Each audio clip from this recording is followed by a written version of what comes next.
एक स्कूल में एक बच्चा रहता है। उसके बहुत ही गंदे मार्क्स आते हैं एग्जाम में, लगभग हर सब्जेक्ट में फेल होता है वो। तो उसको टीचरों से भी डांट पड़ती है, मार पड़ती है। घर वाले भी सवाल करते हैं कि आखिर तेरी हर ज़रूरत हम पूरी करते हैं, तेरे ट्यूशन की फ़ी भर रहे हैं, तो फिर भी फेल हो रहा है, तेरे इतने गंदे मार्क्स क्यों आ रहे हैं। तो वो बच्चा परेशान हो जाता है, उसको समझ नहीं आता है कि वो क्या करे। तो वो एक स्टोरी बनाता है। वो घर आके अपने पेरेंट्स को बोलता है कि इस स्कूल में टीचर्स उसे पसंद नहीं करते, उससे नफरत करते हैं, इसलिए उसको गंदे मार्क्स देते हैं, उसे पास नहीं करते। वो अपने पेरेंट्स को बोलता है कि शायद उसका किसी रिलेटिव का कोई स्कूल होता है, तो वो अपने पेरेंट्स को बोलता है कि मेरा एडमिशन तुम उस स्कूल में करा दो, उसके बाद मेरे मार्क्स अच्छे आएंगे। पेरेंट्स को लगता है ठीक है, अगर ऐसा है तो तेरा एडमिशन हम वहीं करा देते हैं। तो जब वहाँ उसका एडमिशन होता है तो वो क्या करता है, पहले तो वो स्कूल उसके रिलेटिव का है। दूसरी चीज़ जो वो करता है, वो अपनी एग्ज़ाम की कॉपियों में, जैसे यूपी बोर्ड में पहले कुछ बच्चे करते थे कि 100-200 का नोट रख देंगे, टीचर्स खुश हो जाए तो शायद उसको मार्क्स मिल जाएगा। ये काम वो करता है कि वो अपने कॉपियों में कुछ पैसे रखता है कि टीचर्स खुश हो जाएंगे, उसको मार्क्स मिल जाएगा। और इससे भी ना माने तो वो तीसरा काम क्या करता है कि वो अपने कुछ गुंडे जैसे उसके दोस्त होते हैं, उनको बुलाता है और टीचरों को डराता धमकाता है कि उसको अगर अच्छे मार्क्स नहीं दिए तो वो मारे जाएंगे।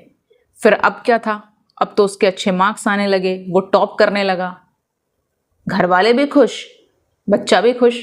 हाँ, आपको लग रहा होगा कि उसका फ्यूचर क्या होगा। उसका फ्यूचर बहुत ब्राइट है, वो कल को कोई मंत्री या नेता बन जाएगा। ऐसा ही कुछ हाल अपनी सरकार का है। अगर इनको पूछो कि कोविड-19 की वजह से कितने लोग की मौत हुई, डेटा अवेलेबल नहीं है। कोविड-19 के वक्त ऑक्सीजन सिलेंडर की डेफिशिएंसी से कितने लोग मारे गए, नहीं मालूम इनको। लॉकडाउन के टाइम पे कितने माइग्रेंट वर्करों की मौत हुई, नहीं मालूम इन्हें, कोई डेटा अवेलेबल नहीं है। इन 2-4 सालों में कितने एग्जाम्स के पेपर लीक हुए, कोई डेटा अवेलेबल नहीं है।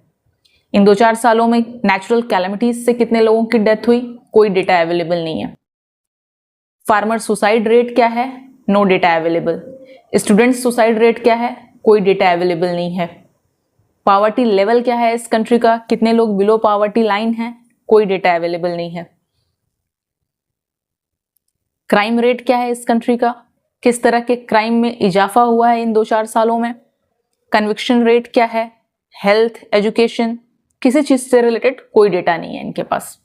जब आपके पास कोई डेटा नहीं है तो फिर आप देश कैसे चला रहे हैं, क्योंकि किसी भी देश को प्रभावी तरीके से चलाने के लिए इन डेटा का होना बहुत ज़रूरी है। कम से कम सरकार के पास ये डेटा ज़रूरी होते हैं एडमिनिस्ट्रेशन के लिए, पॉलिसी मेकिंग के लिए, प्रोग्रेस ट्रैक करने के लिए और अकाउंटेबिलिटी तय करने के लिए। इस देश में 2011 के बाद कोई सेंसस नहीं हुआ, कोई जनगणना नहीं हुई।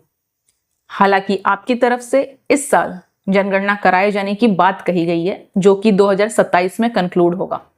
किसी भी देश का डेमोग्राफिक डेटा होना क्यों ज़रूरी है? आपको पता ही नहीं है कि आपके देश की पॉपुलेशन क्या है, मेल फीमेल रेशियो क्या है, किस एज के लोग कितने हैं, उनका ऑक्यूपेशन क्या है, एजुकेशन क्या है और किस कम्युनिटी, किस कास्ट से, किस धर्म और जाति से बिलोंग करते हैं।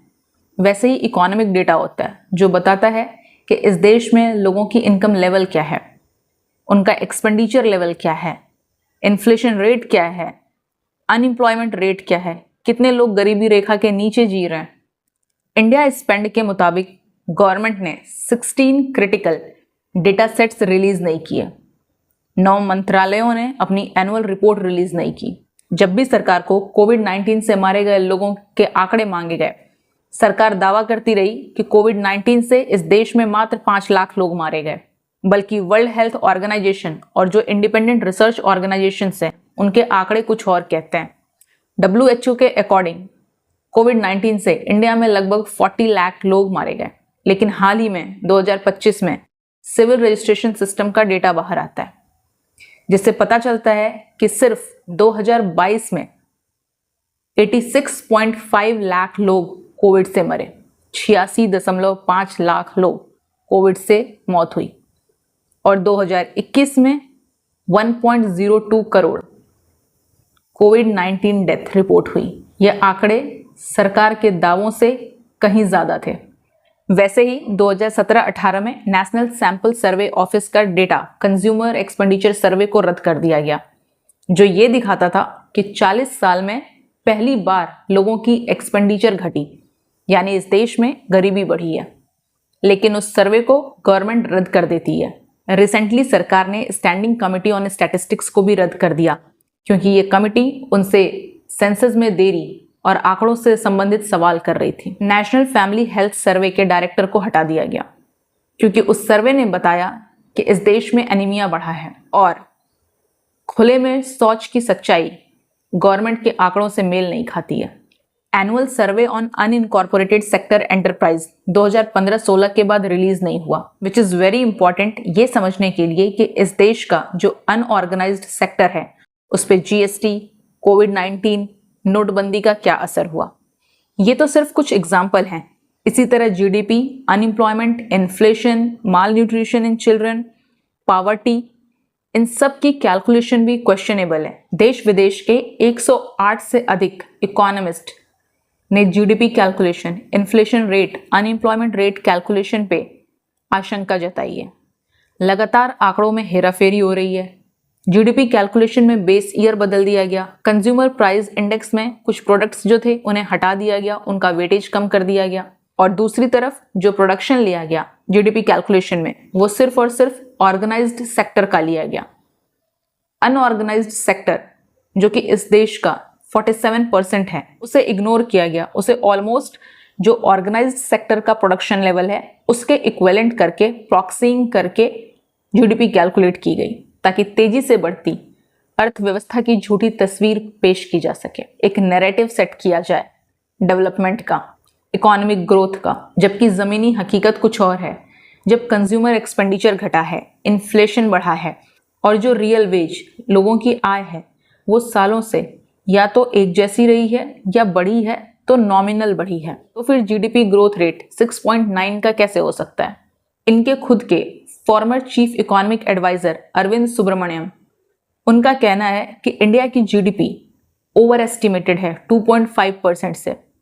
जो ग्रोथ इन्होंने 6.9% की दिखाई है वो कहीं ना कहीं 4.4% की है। या तो आप सर्वे कराते नहीं हैं, या अगर आप सर्वे कराते हैं तो डेटा के साथ छेड़छाड़ करते हैं, मेथोडोलॉजी बदल देते हैं, इंटरनेशनल स्टैंडर्ड्स नहीं मानते, इंटरनेशनल ऑर्गेनाइजेशंस पे इल्जाम लगाते हैं कि वो देश की छवि को बिगाड़ने की कोशिश कर रहे हैं। चाहे वो हंगर इंडेक्स हो, डेमोक्रेसी इंडेक्स हो, पॉवर्टी हो या फिर जीडीपी ही हो।